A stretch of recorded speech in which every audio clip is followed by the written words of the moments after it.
I'm Lydia, and I'm 28 years old. 5 seconds before my future sister-in-law said I do, her real husband walked through those church doors in full military uniform. The look on her face when she saw him? Priceless. But let me back up, because this story starts way before today's little wedding surprise. Where are you watching from today? Drop your location in the comments below and hit that like and subscribe button if you've ever felt completely invisible in your own family. You'll definitely want to stick around for what happened next. Growing up as the middle child in the Morrison family meant mastering the art of being overlooked. My older brother David was the golden boy. Harvard MBA, natural leader, destined to take over Dad's investment firm. My younger sister Emma was the baby, the artistic one who could do no wrong. And me? Well, I was just there. The dependable one who handled logistics while everyone else got the spotlight. When Dad announced his retirement plans 2 years ago, nobody was surprised when David got named as his successor. At 35, my brother had earned it. He was brilliant, driven, and had that natural charisma that made clients trust him with their life savings. What I didn't expect was how quickly his personal life would overshadow everything else. Enter Vanessa Clark. Stunning, sophisticated, and according to everyone who met her, absolutely perfect for David. She appeared at a charity gala last year like some kind of fairy tale princess, elegant in that effortless way that suggested money without being flashy about it. David was smitten from day one. "She's incredible, Lydia," he'd told me after their third date, his eyes lighting up like a teenager. Smart, independent, and she actually listens when I talk about work. Plus, she travels for her consulting business, so she understands the demands of my schedule. I should mention that David's previous girlfriend, Sarah, had broken up with him specifically because of those demands. Apparently, dating someone who worked 70-hour weeks and lived for quarterly projections wasn't as romantic as it sounded. But Vanessa seemed different. She never complained about his late nights, never demanded attention during busy seasons, and somehow always looked perfectly put together despite claiming to work remotely. The first time I met her was at David's apartment for Sunday dinner, a new tradition he'd started to bring family together more. Vanessa arrived 20 minutes late, apologizing about a client call that had run over. "I'm so sorry," she said, kissing David's cheek and turning to me with a brilliant smile. "You must be Lydia. David talks about you constantly," which was funny, because David had never mentioned me having any significant conversations about his new girlfriend. But I smiled back and played the supportive sister role I'd perfected over the years. "All good things, I hope." "Of course. He told me you're the one who keeps everyone organized. That must be exhausting." There it was. Subtle, but definitely there. The implication that being helpful was somehow a burden, that my role in the family was more obligation than choice. Most people wouldn't have caught it. But I'd been dealing with passive-aggressive comments my entire life. I knew a dig when I heard one. "Someone has to," I replied, keeping my voice light. "Otherwise, David would probably forget to eat." Vanessa laughed, but I noticed how quickly she changed the subject to her recent trip to Los Angeles. She had this way of steering conversations toward herself, while making it seem like she was just sharing experiences. By the end of dinner, we'd heard detailed stories about her consulting projects, her apartment renovation, and her upcoming business trips. But I realized I knew almost nothing concrete about her actual work. "What kind of consulting do you do exactly?" I asked as we cleared dishes. "Market analysis mostly, helping companies expand into new demographics." She waved her hand dismissively. "Pretty boring stuff, really. Not nearly as exciting as what David does." It was the kind of answer that sounded specific but revealed nothing. Like describing your job as business stuff, technically accurate but completely vague. When I'd later asked David if he'd ever visited her office or met her colleagues, he'd explain that she worked mostly with remote clients and preferred to keep work and personal life separate. "She says mixing business with romance killed her last relationship," he'd told me. I respect her boundaries. But David was gazing at her like she'd just solved world hunger, so I let it slide. That was my first mistake. Over the next few months, Vanessa seamlessly integrated herself into our family dynamic. Mom adored her. Such lovely manners, and she actually asks about my garden. Dad was impressed by her apparent business acumen, and Emma thought she was the coolest person alive because Vanessa had somehow befriended several Instagram influencers during her travels. I was the only one who seemed to notice the inconsistencies, like how she claimed to be lactose intolerant at family dinners but ordered cheese-heavy dishes when we went out to restaurants. Or how her emergency client calls always seemed to happen during family events, but never when she was alone with David. Or how she'd mention visiting cities for work that she'd later claim she'd never been to. When I brought up these discrepancies to David, he had explanations for everything. "She's probably just being polite about the lactose thing at family dinners," he said when I mentioned the food situation. And those client calls are why I respect her work ethic so much. She's dedicated. Right. Because nothing said dedicated professional like taking business calls during your boyfriend's sister's birthday party. But David was so completely smitten that he'd explicitly told me he didn't want to overthink his happiness. For once in my life, I'm not going to analyze everything to death, he'd said. I'm just going to trust what I feel. Which meant he actively avoided asking the kind of probing questions that had made him successful in business. Love had made him willfully blind. The real red flag came during Emma's art show opening. Vanessa arrived late, as usual, claiming her flight from Denver had been delayed. But when Emma mentioned a piece inspired by the Denver Art Museum, Vanessa looked completely blank. "Oh, I didn't have time for sightseeing," she said quickly. "It was just a quick overnight trip." Except she'd told us at dinner the week before that she was staying in Denver for 4 days. When I casually mentioned this, she laughed it off. Did I say 4 days? God, I travel so much I can't keep anything straight. It was definitely just overnight. But I remembered because I'd specifically asked if she'd have time to visit the museum Emma had been raving about. David, of course, didn't remember the previous conversation and accepted her explanation without question. That's when I started paying closer attention. Not because I was jealous, despite what Vanessa would later claim, but because something felt fundamentally wrong. In my family, I might have been overlooked, but I wasn't stupid. And my gut was screaming that Vanessa Clark was not who she claimed to be. The engagement happened on New Year's Eve. David had planned this elaborate proposal at midnight, complete with champagne and our entire family present to witness the moment. When Vanessa said yes, through what appeared to be genuine tears, everyone cheered. Even I applauded, because despite my reservations, I wanted David to be happy. But as I watched her showing off the ring, a stunning vintage piece from our grandmother's collection, I caught something in her expression, just for a second. When she thought no one was looking, her smile shifted. It wasn't joy or love or overwhelming emotion. It was satisfaction, like a chess player who'd just achieved checkmate. "Isn't it gorgeous?" she gushed to Emma, angling her hand to catch the light. "David has such incredible taste." "It's beautiful," Emma agreed. Grandma Rose would have loved seeing it passed down. "Oh, David told me all about her," Vanessa said smoothly. "She sounds like she was an amazing woman," which was interesting because Grandma Rose had actually been Dad's mother, not Mom's, and she'd been notoriously difficult. David knew this, we all did. But apparently, he'd given Vanessa a sanitized version of family history. Or maybe she just hadn't been listening carefully enough to keep her story straight. I filed that detail away with all the others, building a mental catalog of inconsistencies that everyone else seemed determined to ignore. The wedding planning began immediately.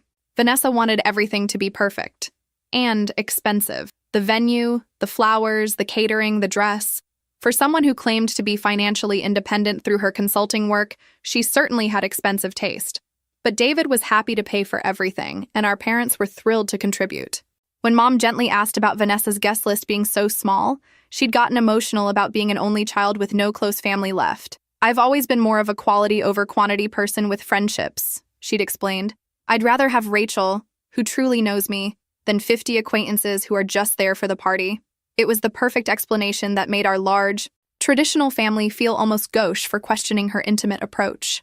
"She deserves the wedding of her dreams," Mom said when I accidentally mentioned the mounting costs. "David's finally found someone worthy of him, as if David were some kind of prize that needed to be earned rather than a person who deserved to be loved for who he was." But that was typical family thinking.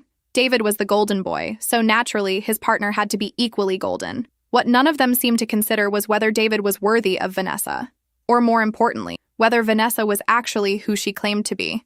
The manipulations started subtly. Vanessa had a gift for making innocent comments that somehow managed to create doubt and discord. During wedding planning sessions, she'd make observations that seemed helpful, but were actually designed to isolate me from the rest of the family. "Lydia seems stressed lately," she'd tell Mom with genuine-sounding concern. "I hope she's not feeling overwhelmed by everything changing." Or to David, "Your sister asks a lot of questions about my work. I hope she doesn't feel like I'm taking too much of your attention." The brilliance of it was that she never said anything directly critical. She just planted seeds of doubt, then let everyone else's assumptions do the rest. Mom started watching me for signs of stress. David began interpreting my legitimate concerns as jealousy. Emma, caught in the middle, tried to smooth things over by suggesting I was just being protective. My personal favorite was when Vanessa told Dad I seemed to have strong opinions about the guest list. I'd simply asked why she wasn't inviting any family members to the wedding. "Oh, we're not close," she'd explained when I brought it up. "My parents passed away when I was young, and I don't really keep in touch with extended family." It was a perfectly reasonable explanation that also conveniently meant no one from her past would be present to potentially contradict her stories. But when Dad confronted me about making Vanessa uncomfortable with intrusive questions, I realized how effectively she'd turned my curiosity into evidence of bad behavior. I was just trying to get to know her better, I told him. By interrogating her about her family tragedy? Honestly, Lydia, I expected better from you. And just like that, I became the problem. Not the woman who couldn't keep her story straight or explain how she afforded her lifestyle. Me, for having the audacity to notice inconsistencies. The pattern continued through the spring. Vanessa would disappear for days at a time for work trips, then return with vague stories about client meetings and conference calls. When pressed for details, she'd deflect by mentioning how exhausted she was or how boring business travel could be. "I'm just grateful David understands," she'd say, squeezing his hand. "Some men would be jealous of all the traveling, but he respects my independence." What made her so convincing was that she had an answer for everything. When Mom wondered about her lack of family photos, Vanessa tearfully explained how painful it was to be reminded of her parents' death. When Dad casually asked about her business structure, she'd launch into just enough technical jargon to sound legitimate without providing real details. She was a master at giving people what they wanted to hear. Grief for Mom's sympathetic heart, business talk for Dad's analytical mind. David ate it up. In his mind, he'd found the perfect woman, beautiful, successful, and understanding of his own demanding career. The fact that her success was mysteriously unverifiable only made it more impressive to him. Meanwhile, my role in the family continued to shrink. Family dinners became focused on wedding planning, with me relegated to taking notes and handling logistics while Vanessa basked in attention. When I suggested cost-saving alternatives for the reception, I was accused of not wanting David to be happy. When I offered to help with research on vendors, I was told they had everything under control. "Maybe Lydia needs a hobby," Vanessa suggested sweetly during one particularly tense planning session, "something to keep her busy while we handle the wedding details." Because apparently, wanting to be included in my own brother's wedding preparations was a sign that I needed better ways to occupy my time. The breaking point came when David asked me to be a bridesmaid, not maid of honor. That position went to Vanessa's friend Rachel, someone none of us had met but who was apparently flying in from Seattle. But still, I was family, so I'd be included in the wedding party. "That's so generous of you," Vanessa said when David told me, especially considering how difficult this transition has been for Lydia. Transition. Like David getting married was some kind of corporate restructuring that I was struggling to adapt to, rather than a happy family milestone I wanted to celebrate. But I smiled and accepted the bridesmaid role. Because despite everything, I loved my brother and wanted to support him. Even if supporting him meant standing up for a woman I was increasingly certain was lying about everything. 3 months before the wedding, I decided to do some research of my own. Not because I wanted to sabotage anything, but because I couldn't shake the feeling that my family was about to make a terrible mistake. If I was wrong, I'd drop my concerns and apologize for doubting her. If I was right, well, I'd figure that out when I had proof. Finding information about Vanessa Clark proved surprisingly difficult. Her social media presence was minimal, just enough to seem normal without providing real details about her life. Her LinkedIn profile was vague, listing independent consulting, with no company names or specific achievements. When I searched for any professional presence online, I found virtually nothing. For someone supposedly successful enough to afford designer clothes and frequent travel, she had remarkably little digital footprint. In today's world, that was almost impossible unless you were actively hiding something. I started paying closer attention to her comings and goings. The pattern was always the same. She'd announce a business trip with minimal advance notice, disappear for anywhere from 3 days to 2 weeks, then return with generic stories about meetings and client presentations. But she never brought home business cards, never mentioned specific companies, and never seemed to have any ongoing relationships with clients who might call or email. When David mentioned that Vanessa was considering relocating her business to be closer to him after the wedding, I saw an opportunity. "That's great," I said. "What kind of consulting does she do again? Maybe I could refer some clients from Dad's firm?" David looked surprised by the offer, which probably said something about how strained our relationship had become. "Market analysis and expansion strategies," he replied, "though I think she's pretty selective about her client base." Right. Selective enough to have no verifiable clients, apparently. 2 months before the wedding, I made a decision that would either prove I was paranoid or expose a massive deception. I hired a private investigator. It felt extreme, and I wrestled with the decision for weeks. This was my brother's fiancée, not some random person I suspected of fraud.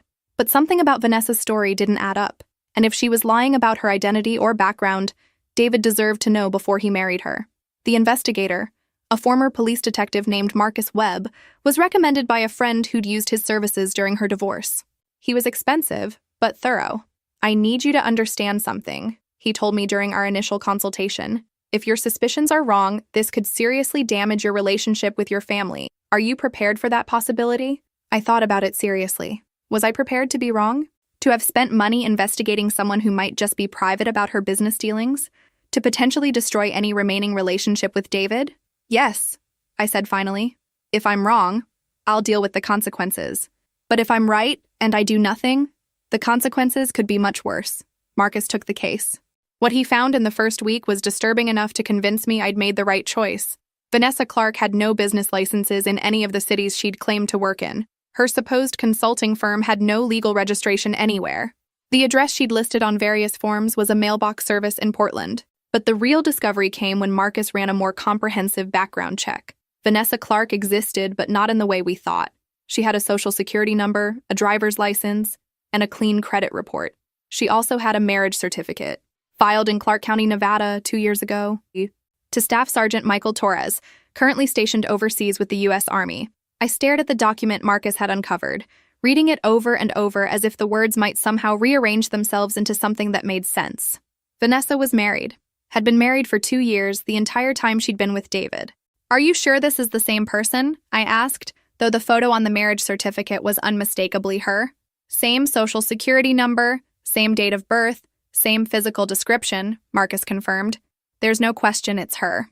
My hands shook as I processed the implications. This wasn't just deception, it was bigamy. If Vanessa went through with marrying David, she'd be committing a serious crime. And my brother, who prided himself on his integrity and professional reputation, would be unknowingly involved in fraud. "There's more," Marcus continued. "Staff Sergeant Torres is currently deployed but expected to return stateside next month. He's been sending regular support payments to an account in her name. So that's where her mysterious income came from. Not consulting fees, but military spouse benefits. She'd been living off her real husband's deployment pay while planning to marry my brother for his money. The brilliance of her scheme was almost admirable. In a horrifying way. She'd found a military spouse's perfect cover. A deployed husband who wouldn't be around to expose her lies, steady income that didn't require actual work, and the freedom to pursue a second relationship with someone wealthy enough to provide long-term financial security. I sat in my car outside Marcus's office for an hour, trying to figure out what to do with this information. I could confront Vanessa directly, but she'd probably just deny everything and convince David I was lying out of jealousy. I could tell David, but he was so infatuated he might not believe me without concrete proof. I could tell my parents, but they'd probably react the same way David would. Or I could wait and expose her publicly, in a way that would make denial impossible. The wedding was 6 weeks away. Armed with Marcus's findings, I found myself in an impossible position. I had proof that Vanessa was committing fraud, but no clear way to expose her without looking like the jealous sister everyone already thought I was. She'd played the manipulation game so well that my own family would probably assume I'd fabricated evidence rather than accept they'd been deceived. I needed more information before making any moves. Marcus continued his investigation, digging deeper into Vanessa's real life and her husband's military records. What he uncovered painted an even clearer picture of calculated deception. Staff Sergeant Michael Torres was a decorated soldier currently on his 3rd deployment in Afghanistan. He'd married Vanessa during a brief leave period, and from their electronic communications, which Marcus accessed through legal but questionable means, it was clear he had no idea about her relationship with David. His emails were full of plans for their future together when he returned stateside, excitement about buying a house, discussions of starting a family. Meanwhile, Vanessa was picking out china patterns for her wedding to my brother. The financial trail was equally damning. Torres had been sending monthly support payments that covered most of Vanessa's expenses, including the rent on an apartment I'd never heard her mention. She'd been maintaining a completely separate life, complete with different social media accounts, and what appeared to be an entirely different personality. In her communications with Torres, she was the devoted military wife, proud of his service and counting down days until his return. With David, she was the independent career woman who just happened to be available whenever he needed her. This level of compartmentalization requires serious planning, Marcus explained. She's essentially living 2 completely separate lives. That takes organization and psychological sophistication most people don't have, which explained why she'd been so good at manipulating our family dynamics. We'd been dealing with someone who was essentially a professional deceiver. The question remained, what was I going to do about it? I considered my options carefully. Confronting Vanessa directly would give her time to prepare a counter-narrative, or potentially disappear altogether. Telling David privately risked him warning her, either intentionally or accidentally. Going to my parents would likely result in them dismissing my concerns and possibly cutting me out of the wedding entirely. But there was another option, one that would make denial impossible and force everyone to confront the truth simultaneously. I could wait until the wedding day and let Torres expose her himself. Marcus had found contact information for Torres's commanding officer. A simple phone call explaining the situation would likely result in Torres being given emergency leave to handle the bigamy situation. The military took marriage fraud seriously, especially when it involved spousal benefits. The more I thought about it, the more perfect it seemed. Torres would arrive to find his wife in the middle of marrying another man. Vanessa would be caught red-handed with no way to explain or deflect. David would see the truth undeniably, and I would be vindicated without having to convince anyone of anything. It was risky. If something went wrong, if Torres couldn't make it or chose not to come, I'd be left with no backup plan and a family wedding to endure while knowing the bride was a fraud. But it was also poetic justice, letting Vanessa's own deception be the instrument of her exposure. 3 weeks before the wedding, I made the call. This is unusual, Torres's commanding officer admitted after I explained the situation. But if what you're saying is true, Sergeant Torres has a right to know. Bigamy affects military benefits and could impact his security clearance. Within 48 hours, Torres was granted emergency leave. Marcus tracked his travel arrangements. He'd be arriving in town the morning of the wedding, planning to surprise his wife with an early return from deployment. The timing wasn't accidental. I'd specifically requested that Torres be informed about the ceremony schedule, suggesting he might want to verify the situation in person. I didn't tell him to interrupt the wedding. I just made sure he knew when and where Vanessa would be making her illegal vows. I almost felt sorry for him. He had no idea he was walking into a nightmare. 2 weeks before the wedding, Vanessa disappeared again on another mysterious business trip. This time, I suspected she was tying up loose ends, possibly even meeting with Torres to maintain her fiction. But she returned on schedule with the usual vague stories about client meetings, and wedding preparations continued normally. David was radiating happiness. Mom was in full hostess mode, coordinating details with military precision. Dad was proud of his son's choice and excited to welcome Vanessa officially into the family. Emma was practicing her reading for the ceremony and planning her bridesmaid duties. And I was counting down days until their world exploded. The guilt was overwhelming. These people I loved were about to experience a betrayal that would shake their faith in their own judgment. David, especially, was going to be devastated. But they deserved the truth, even if it was going to hurt. 1 week before the wedding, Vanessa asked to meet with me privately. I know we haven't always seen eye to eye, she said over coffee at a neutral location, but I want to clear the air before I officially become part of your family. Here it was, my chance to confront her directly, to give her an opportunity to confess and call off the wedding voluntarily. For a moment, I considered laying out everything I knew and demanding she tell David the truth. Instead, I smiled and said, I just want David to be happy. So do I, she replied. And for the first time, I thought I detected genuine emotion in her voice. He's an amazing man. I'm lucky to have found him. The twisted thing was, I almost believed her in that moment. Maybe she had developed real feelings for David, even while maintaining her deception. Maybe she was trapped in a web of lies that had grown beyond her control. But then she smiled that perfect, practiced smile, and I remembered that everything about her was calculated. Even this conversation was probably strategic, designed to neutralize any remaining threat I might pose to her plans. I think you'll make a beautiful bride, I told her, and I meant it. She was going to look absolutely stunning when her world came crashing down. The final week before the wedding passed in a blur of last-minute preparations and mounting tension. Vanessa threw herself into bride mode with the kind of intensity that suggested she was either genuinely excited or desperately committed to maintaining her performance. Given what I knew, I suspected the latter. She had final dress fittings, confirmed catering details, and supervised the decoration of the church and reception venue. To anyone watching, she seemed like a woman living her dream. Only I knew she was actually orchestrating an elaborate fraud. The rehearsal dinner was held 2 nights before the wedding at our country club. Vanessa had invited about 30 people, including her friend Rachel, who'd flown in from Seattle to serve as maid of honor. Rachel was perfectly pleasant, a marketing executive with normal social media presence and verifiable employment. Everything Vanessa pretended to be. During the dinner, I watched Vanessa work the room like a politician at a fundraiser. She had personal conversations with each guest, remembered details about their lives, and made everyone feel special and included. She was charming, gracious, and completely convincing. Your brother is so lucky, Rachel told me during cocktails. Vanessa talks about him constantly. I've never seen her this happy. Which raised the uncomfortable question of how much Rachel knew about Vanessa's real situation. Was she complicit in the deception or another victim of Vanessa's manipulation? How long have you two been friends? I asked, fishing for information. About 2 years, Rachel replied. We met through a networking group for women entrepreneurs. Vanessa was just starting her consulting business then. So Rachel's entire friendship was based on lies too. I almost felt sorry for her. The evening proceeded smoothly until David stood to give his rehearsal dinner speech. Watching him talk about finding his soulmate and looking forward to spending his life with someone who shared his values was almost unbearable. He was so sincere, so genuinely happy, that I had to excuse myself to the restroom to compose myself. When I returned, Vanessa was at the microphone, giving her own speech about finding her forever home with the Morrison family. I've always believed that family is chosen, not just inherited, she said, looking directly at me, and I'm grateful that this family has chosen to embrace me, even when it might have been easier to be cautious.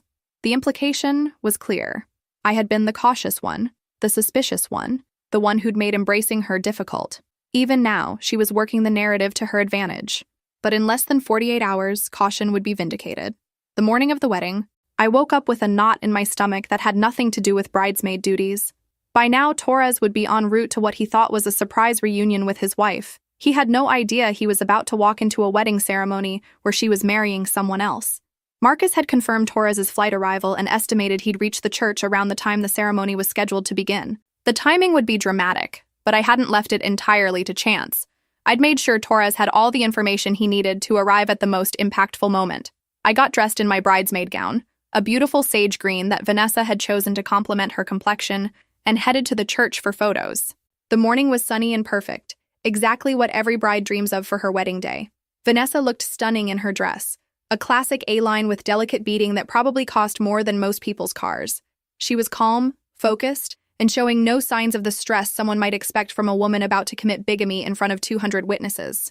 You look beautiful, I told her, as her photographer captured getting ready shots. Thank you, Lydia. I know we've had our differences, but I hope you know how much it means to me that you're here today. She was good. Even knowing what I knew, I was almost moved by what seemed like genuine emotion. If I didn't have documented proof of her deception, I might have wondered if I'd misjudged her entirely. But I did have proof, and in about an hour, everyone else would too. The guests began arriving as we finished photos. I spotted several of Dad's business associates, college friends of David's, and extended family members I hadn't seen in years. Everyone was dressed in their finest, excited to witness what they believed would be a beautiful celebration of true love. Mom was radiant in her mother of the groom outfit, greeting guests and making sure every detail was perfect. Dad looked distinguished in his tuxedo, ready to officially welcome his new daughter-in-law. Emma was vibrating with excitement about her role as ceremony reader. And David? David looked like a man who'd won the lottery. Standing at the altar in his perfectly tailored tux, he kept checking his watch and smiling at the door, eager for his bride to appear. I took my place as a bridesmaid, holding my bouquet and trying to keep my expression neutral. Any minute now, the music would start, and Vanessa would begin her walk down the aisle toward a marriage that was already legally impossible. The church doors opened and Vanessa appeared with Dad, who was giving her away since her own father was supposedly deceased. She was breathtaking, gliding down the aisle like something from a fairy tale while the congregation stood in appreciation. David's face when he saw her was pure joy. This was supposed to be the happiest moment of his life. The minister began the ceremony with traditional words about love, commitment, and the sacred bond of marriage. Vanessa and David exchanged vows they'd written themselves, promising to love and honor each other for the rest of their lives. The irony was almost overwhelming. If anyone has reasons why these two should not be wed, speak now or forever hold your peace, the minister intoned. On cue, the church doors burst open.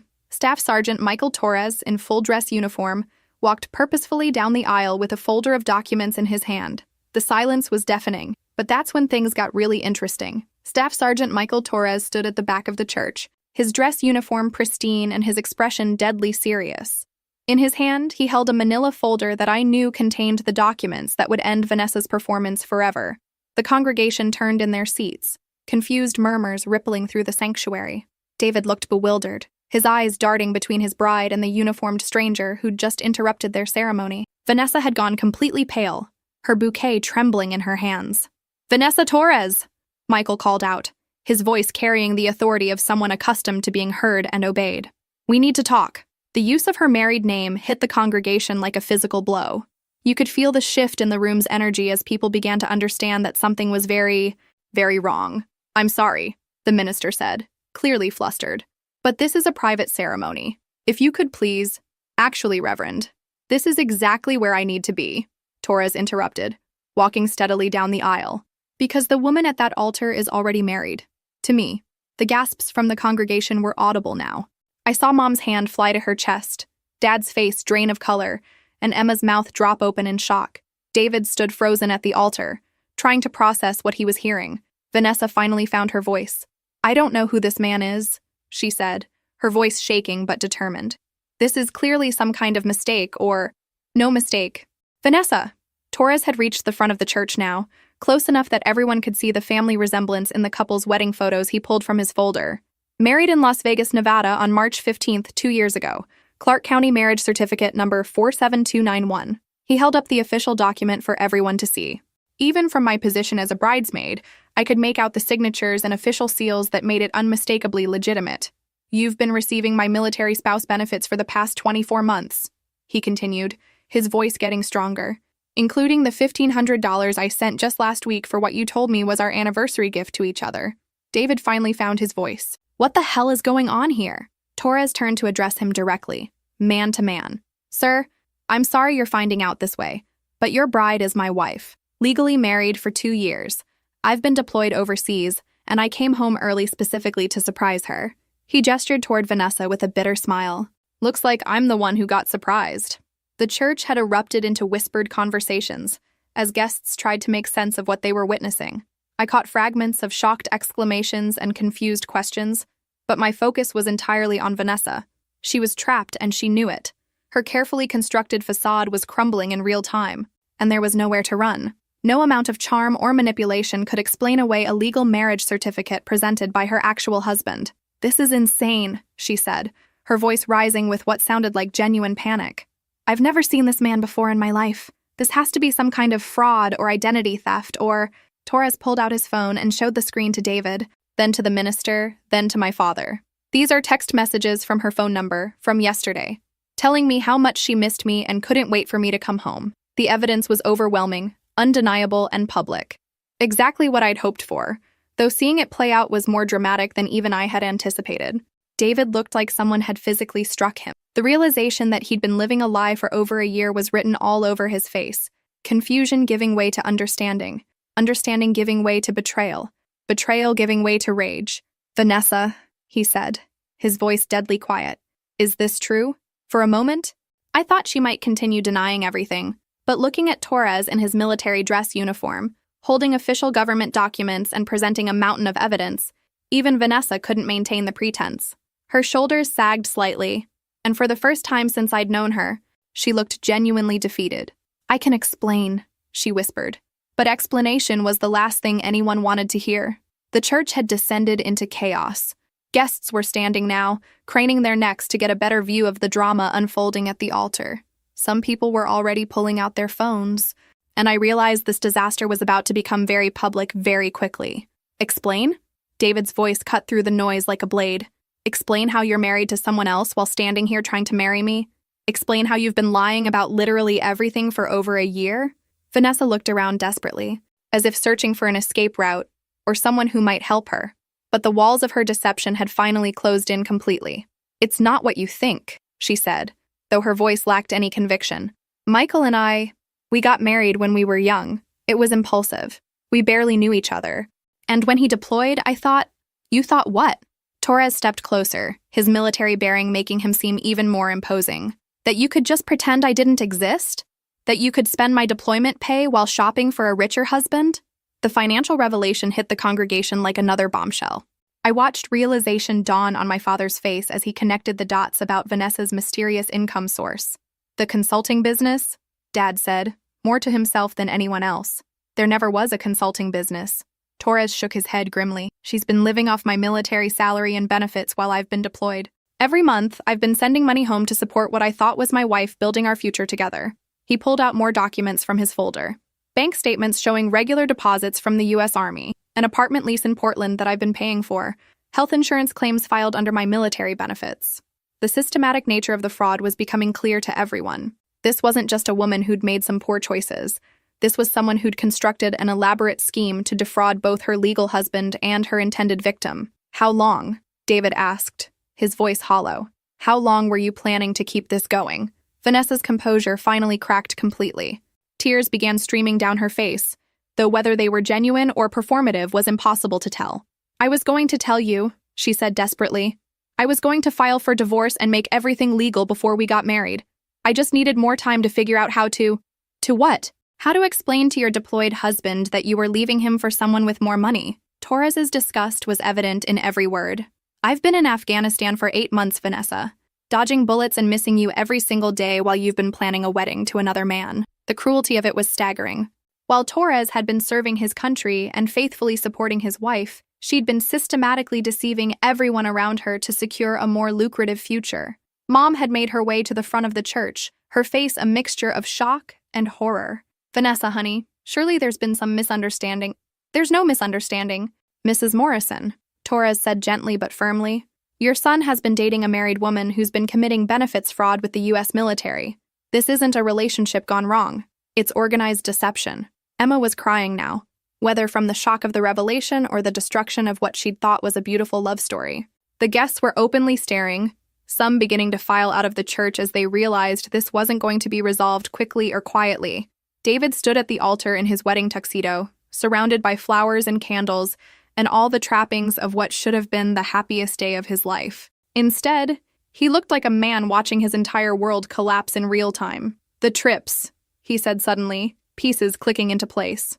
All those business trips, you were visiting him. Vanessa shook her head frantically. No, that's not…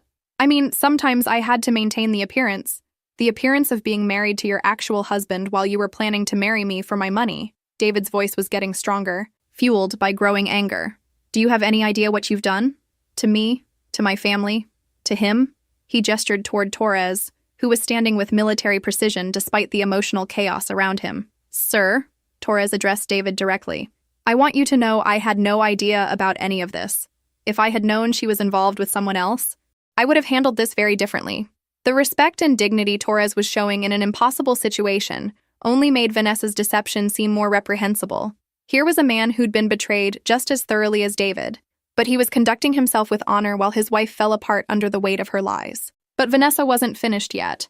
I could see something shifting in her expression, the tears stopping, her posture straightening slightly. She was regrouping, preparing for one last desperate gambit, and I had a sinking feeling I knew exactly what it would be. Vanessa wiped her tears with the back of her hand and took a deep breath. When she looked up, her expression had transformed from defeated to defiant. The victim mask was gone, replaced by something harder and more desperate. You know what? She said, her voice gaining strength. You want to know whose fault this really is? She turned and pointed directly at me, her finger shaking with either rage or adrenaline. This is all because of her. Lydia couldn't stand that her perfect brother found someone who actually loved him. She's been sabotaging us from day one. The accusation hit the church like a lightning bolt. Every head turned toward me, and I felt the weight of 200 pairs of eyes suddenly focused in my direction. Even Torres looked confused by this sudden turn. She hired a private investigator to dig up dirt on me, Vanessa continued, her voice rising to near hysteria. She's been plotting this for months because she can't stand that David chose me over his precious family. The brilliant thing about her strategy was that it contained just enough truth to be believable. I had hired Marcus Webb. I had been investigating her background. To someone who didn't know the full context, it might sound like jealous sister behavior rather than legitimate concern. Lydia has always been jealous of David's success, she pressed on, playing to years of family dynamics that she'd observed and exploited. And when he found real love, she couldn't handle not being the center of attention anymore.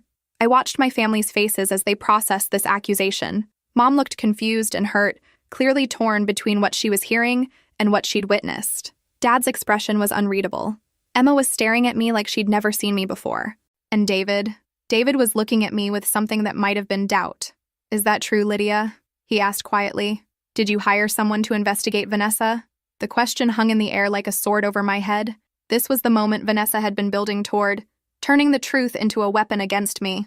If I admitted to the investigation without proper context, I'd look exactly like the jealous, vindictive sister she was painting me as. But if I denied it, Torres was standing right there with evidence that would contradict any lies I might tell.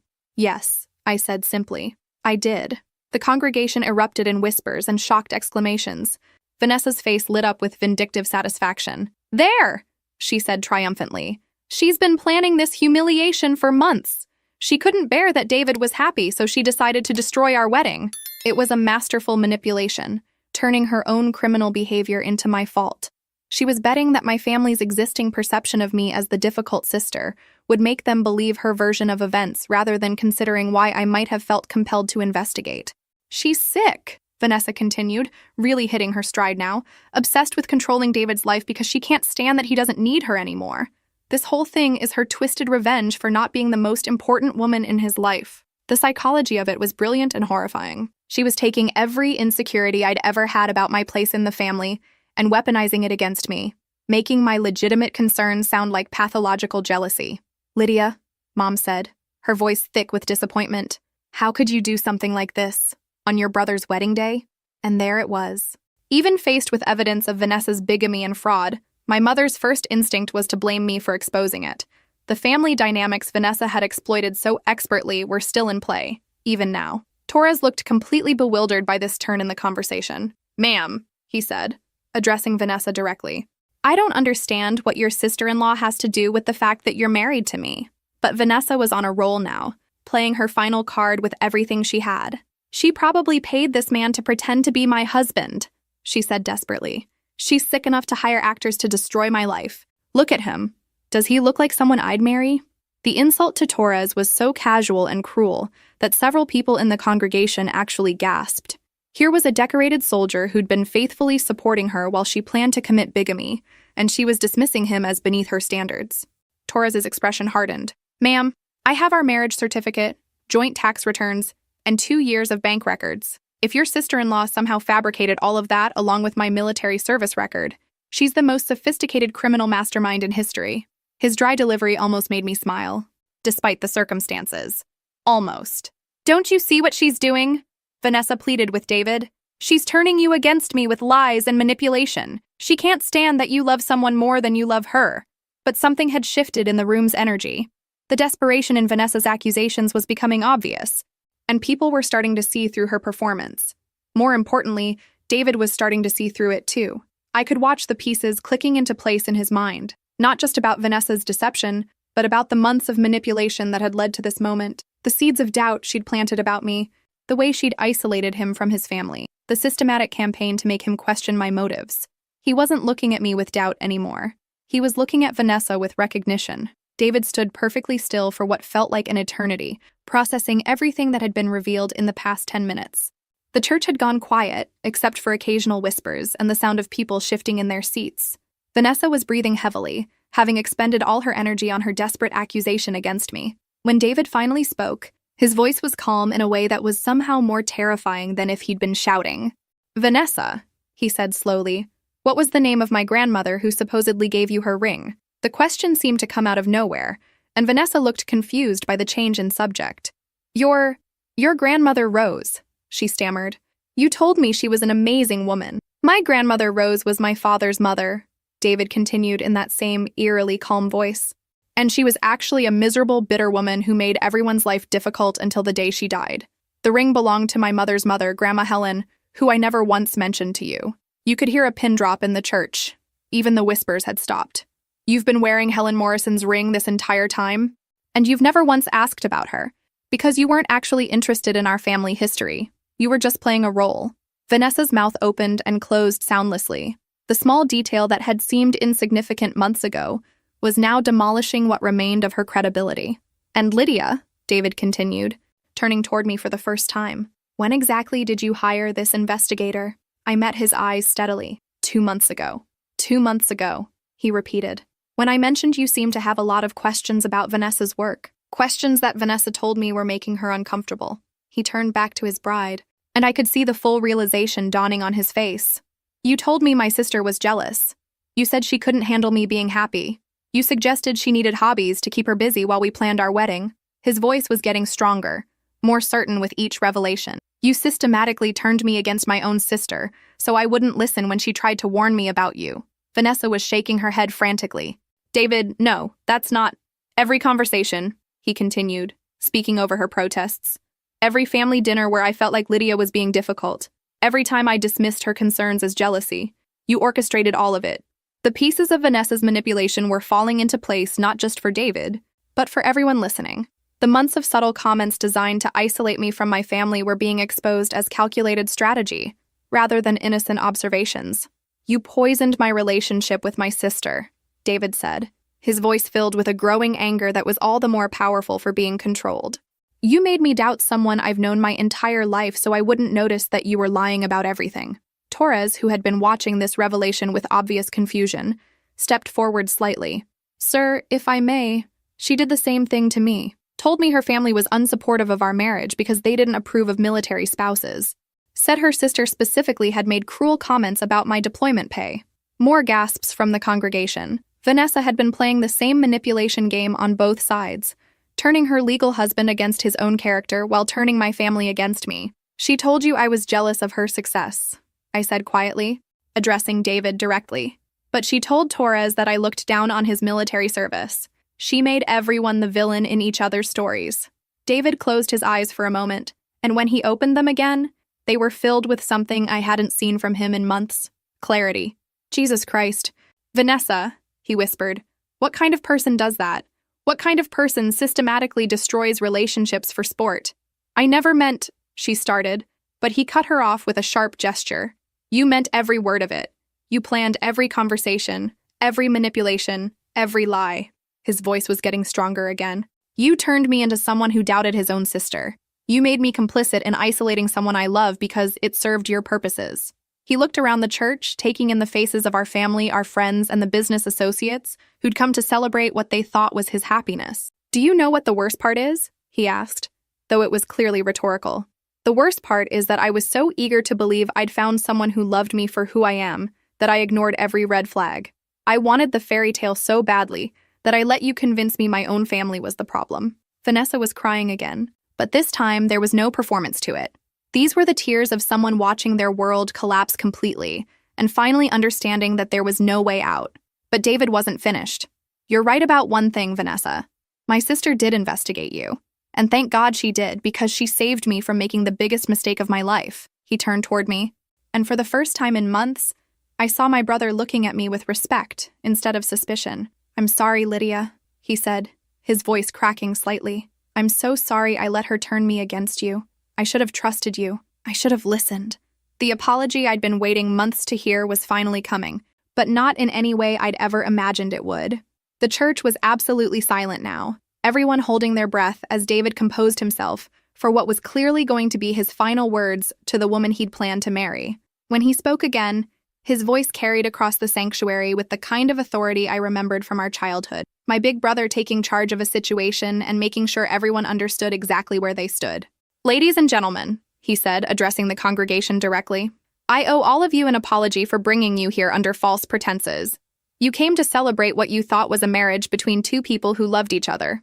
Instead, you've witnessed the exposure of someone who has built her entire life on deception and manipulation. He gestured toward Vanessa, who was standing frozen at the altar in her beautiful wedding dress, looking like a deer caught in headlights.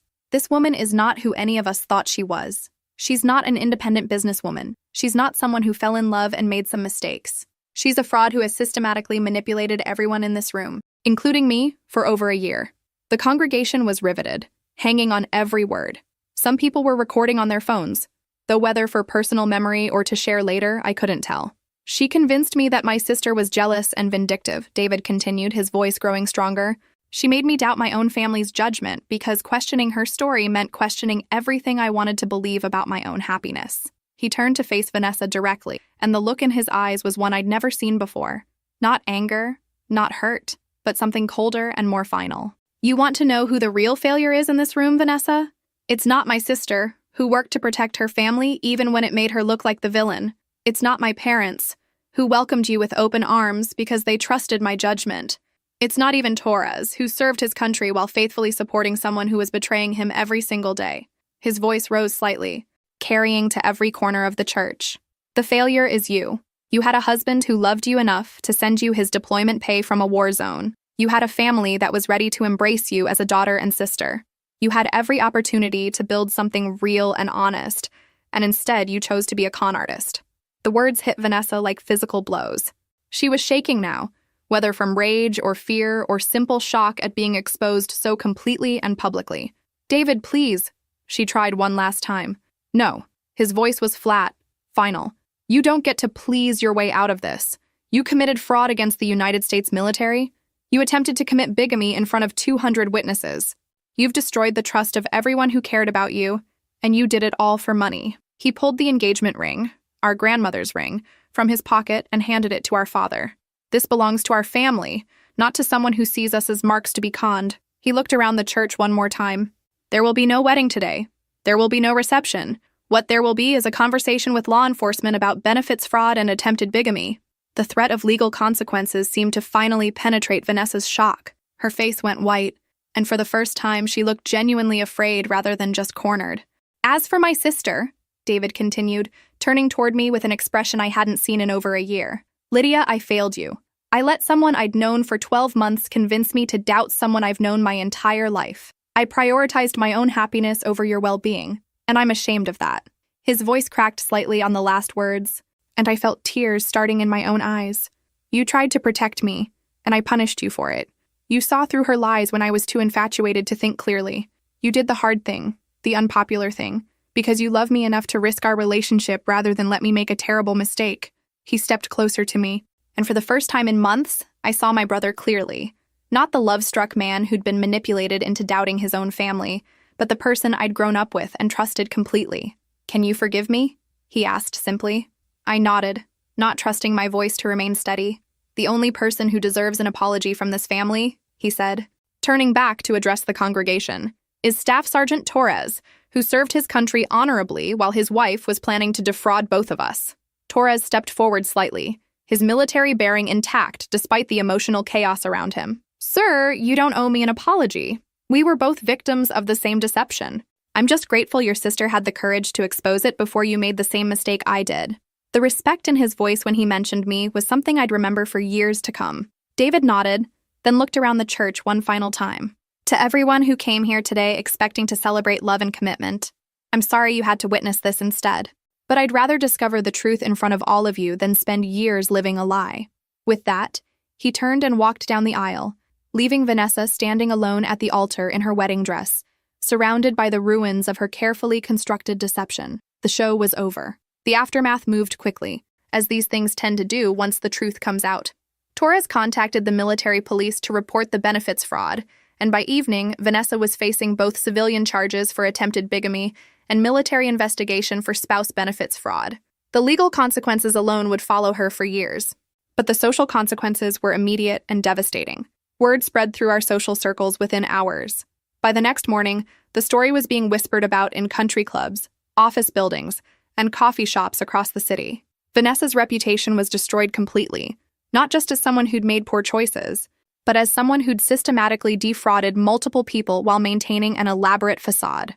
The financial losses were equally swift. The wedding vendors, the reception venue, the honeymoon reservations, everything had to be canceled, and most deposits were forfeited. Vanessa lost access to David's accounts, of course, and when Torres filed for divorce, he also reported the fraud to their bank and credit card companies. Within a week, she'd gone from planning a luxurious life as the wife of a successful businessman to facing legal bills she couldn't afford and a reputation that would follow her everywhere. But honestly, watching her lose everything wasn't nearly as satisfying as watching my family heal. The conversation David and I had the day after the wedding was one of the most important of our lives. He didn't just apologize. He took responsibility for how completely he'd allowed himself to be manipulated, and more importantly, for how he'd let that manipulation damage our relationship. "I keep thinking about all the times you tried to warn me," he said as we sat in his apartment, surrounded by returned wedding gifts. "Every question you asked that I dismissed as jealousy. Every concern you raised that she convinced me was you being difficult. You were in love," I told him, though part of me was still hurt by how quickly he'd turned against me. People do stupid things when they're in love. No, that's not an excuse. Love doesn't make you doubt your family's character. Manipulation does. He shook his head, still processing everything. She was so good at it, Lydia. Every conversation was designed to make me see you as the problem rather than questioning her stories. What struck me most about our reconciliation was how relieved David seemed. Not just about escaping Vanessa's deception, but about rebuilding his relationship with me. It was like he'd been carrying the weight of doubting his own family without even realizing it. Mom and Dad were horrified when they understood the full scope of how they'd been played. Dad especially was furious with himself for not trusting his own business instincts when Vanessa's financial stories didn't add up. "I've been evaluating people's financial claims for 30 years, he said during our first family dinner after everything came out. I should have seen through her immediately. But that was the genius of Vanessa's approach. She'd told everyone what they wanted to hear while making me the villain for questioning any of it. The most surprising outcome was how the experience affected David's leadership at the company. Rather than being embarrassed by the public nature of the scandal, he handled it with a transparency and integrity that actually strengthened client confidence. He acknowledged that he'd been deceived, explained the steps he was taking to ensure it never happened again, and demonstrated exactly the kind of character people want in someone managing their money. If anything, one longtime client told Dad, "Seeing how David handled this situation makes me trust him more, not less. Anyone can be fooled by a professional con artist, but not everyone has the character to admit it publicly and make things right." 6 months later, David's business was stronger than ever, and our family had settled into a new normal that was actually healthier than before. The experience had forced all of us to examine how we communicated and how we treated each other's concerns. Emma, who'd been devastated by the wedding disaster, eventually told me it had taught her an important lesson about trusting her instincts. "I knew something felt wrong about Vanessa," she admitted, "but everyone else seemed so sure about her that I figured I was just being paranoid. As for me, I won't lie. There was enormous satisfaction in being vindicated so completely and publicly. For months, I'd been painted as the jealous, difficult sister who couldn't handle her brother's happiness. Having the truth come out in such an undeniable way felt like the universe finally setting the record straight. But the real victory wasn't proving I'd been right about Vanessa. It was getting my brother back. The morning after the wedding, I'd woken up expecting to feel triumphant. Instead, I felt something much better. Relief. Relief that David was safe. Relief that our family was whole again. Relief that I'd trusted my instincts even when it would have been easier to stay quiet. Vanessa had spent over a year trying to convince everyone that I was the problem, the obstacle, the failure. In the end, all she'd managed to prove was that sometimes the person asking uncomfortable questions is the one who loves you most. The truth has a way of surfacing eventually. Sometimes it takes a decorated soldier walking into a church to make that happen, but it always finds a way. And sometimes the best revenge isn't getting even. It's just standing quietly while someone else's lies collapse under their own weight. If this story resonated with you, make sure to like and subscribe for more stories about family drama, toxic relationships, and the satisfaction that comes when the truth finally comes out. Sometimes the people who love us most are the ones asking the hardest questions.